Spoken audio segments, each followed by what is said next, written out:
राम कथा सार में आपका स्वागत है। राम रामेति रामेति रमे रामे मनोरमे सहस्रनाम ततुल्यम राम नाम वरानने। तुलसीदास जी ने उनको देखा लेकिन पहचाना नहीं कि यही भगवान हैं। फिर पीछे से हनुमान जी आए और उनको बताया कि ये भगवान हैं। इस पर उनको बड़ा पश्चाताप हुआ। हनुमान जी ने सांत्वना दी कि कल फिर से तुम्हारा दर्शन होगा। संवत 1607 की मौनी अमावस्या बुधवार के दिन उनके सामने भगवान बालक के रूप में प्रकट हुए और कहा, बाबा हमें चंदन लगा दो। तब हनुमान जी ने सोचा कि कहीं ऐसा न हो कि फिर से धोखा हो जाए। हनुमान जी ने तोते के रूप में धारण, अपने शरीर को तोते के रूप में बनाया और एक दोहा कहा, चित्रकूट के घाट पर भई संतन की भीड़ और तुलसीदास चंदन घिसे तिलक देत रघुबीर। तुलसीदास जी को जब यह आवाज सुनाई दी तो वो समझ गए और जब वो बालक का दर्शन किया तो सुध बुध भी भूल गए।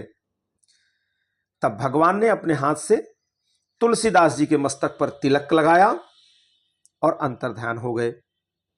संवत 1628 में हनुमान जी की आज्ञा से ये अयोध्या की ओर चल पड़े।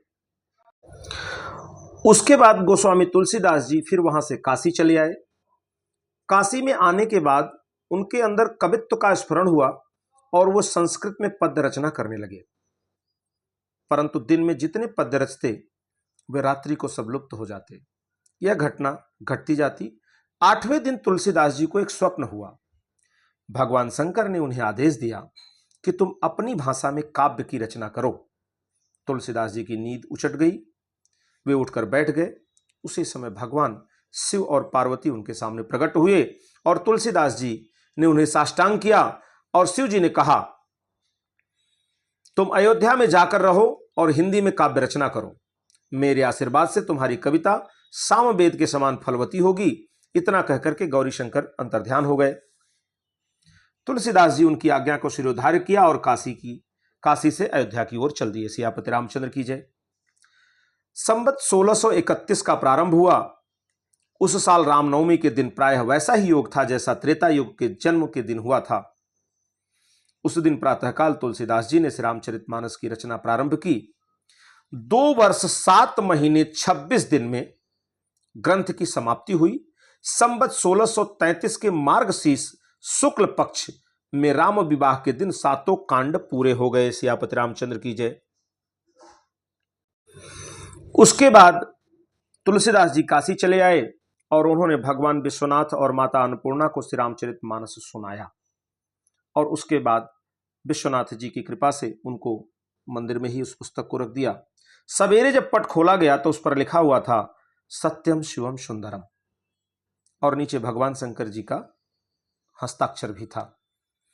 उस समय लोगों ने सत्यम शिवम सुंदरम की आवाज भी अपने कानों से महसूस की, सुनी।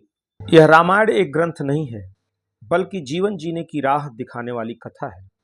रामायण हमें सिखाती है मर्यादा, प्रेम, त्याग और सत्य का मार्ग।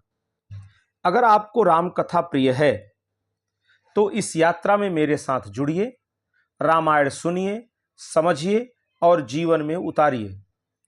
कथा अच्छी लगे तो लाइक, सब्सक्राइब और कमेंट में राम राम लिख करके चैनल को आगे बढ़ाइए। जय श्री राम।